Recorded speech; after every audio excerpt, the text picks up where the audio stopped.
We're trying to run a normal business, and the first thing that we want people to recognise is that we're the best at what we do. Community centres, which are the lifeblood of really small communities, are quite reliant on government funding. So one of the issues for us was to look at alternative sources of funding. At the time in 2005 we were disenchanted with what was happening with government, so we had a very supportive board and CEO at the time who was happy to let me run with this crazy idea. The reason that the elders wanted it to be Worlds Away is so that they could actually learn how to walk in two worlds.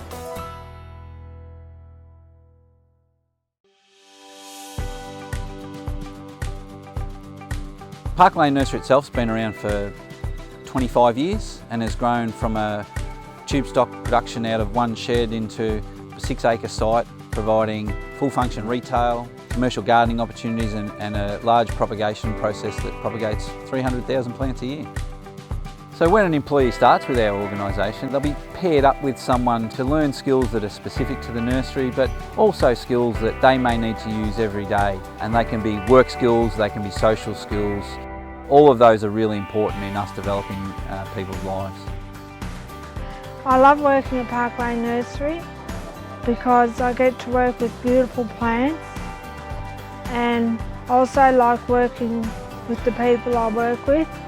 So many of our employees don't come to work purely for wages. There are a lot of other benefits that they get, particularly social networks, skills that they will develop, friends that they will make.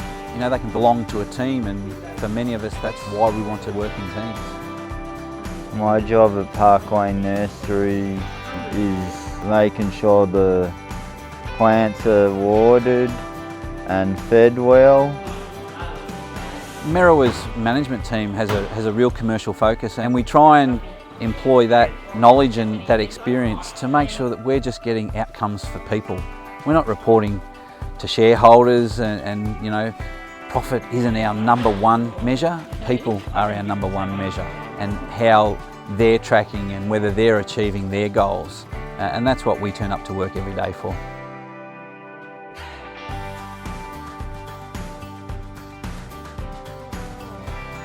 Our social enterprise is made up of 2 commercial businesses which are able to produce surpluses which go into our programs. In the Geared for Careers program, we started with no kids in 2011 and has grown now to have 850 youth participating in the program. Trying to find a job can be really quite tricky, and especially if you have never done it before or you might not even know where to start. So that's why the students come to us. We can sit there and help them put together their resume, even understand a certain skill set that they do have that they might not even recognise or even think to put on a resume. Blake's helped me a lot by helping me getting my first real job. They've helped me do my resume, get tax file number. We did some practice interviews together, showed me how to apply for jobs. One of the really important factors is that we're part of the community and our staff are part of the community, and we're able to see and have those interactions on a daily basis. We know that across our region there's around about 3,400 youth that could use our assistance, and our target's to, in the next 5 years, to get to 50% of those youth. So we would expect to be around about 1,700 youth that we're supporting in the next 5 years. So everything that we generate and raise here stays here. From normal business and commercial activities, which would normally go to a shareholder somewhere else or something like that in a large corporation, actually stays in the community. And we're actually able to now see there's a very strong movement from large corporates that now understand that using a social enterprise locally generates so much more return in the local communities. It's a very rewarding process to see our students go from the first time we see them to, you know, becoming successful and getting their first part-time job and understanding what they would like to do once they've finished school and moving on to something and that transition between school and full-time work.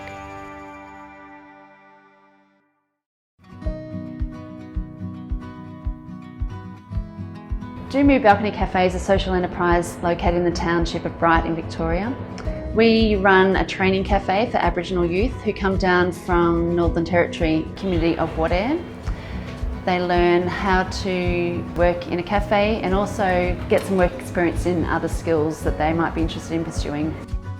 I like working at Dumu Cafe because I like to learn more coffees and practice more and being comfortable to meet other people. We have to structure our learning that we do around what the needs are of the students as well. So sometimes our menu will change based on what we actually need to be teaching the students at any one time. Dumu is not like other cafes. We're a training cafe, so in some ways that hinders us in that we actually have to pay more for staff. But it also gives us an edge that other cafes don't have, so they can come in and they get to see training happening in process, and they get to see the young people from Wangaratta come in and they can share their experiences with them as well. Our success is determined by the outcomes that we get from our training and the number of participants who go into employment or into further training, and also it's about whether we can be sustainable as an enterprise as well. I feel really lucky that I get to see these kids come in and just grow as people in their confidence, in their skill level, about learning about who they want to be and where they want to go in the rest of their lives, and having that confidence to be able to make decisions to find a pathway and where they want to go.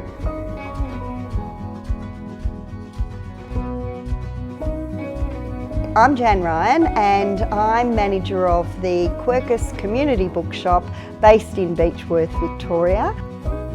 It's a social enterprise and all our books are donated, and we're staffed by volunteers 7 days a week, and all our proceeds go to all the programs that are provided at Quercus Beechworth, which is our community centre. I've been volunteering here for approximately 4 years. I love coming here and getting involved in the books. It keeps me involved in the community as well. I really enjoy coming and having a cup of coffee and a chat with the other volunteers. Beechworth has a population of 4,000 people, about that. I would say that we have touched most of our Beechworth community. When people come in, it's not just a business, it's a community business, so it's part of our community. And I think that adds value to the experience when visitors come and buy things from our bookshop.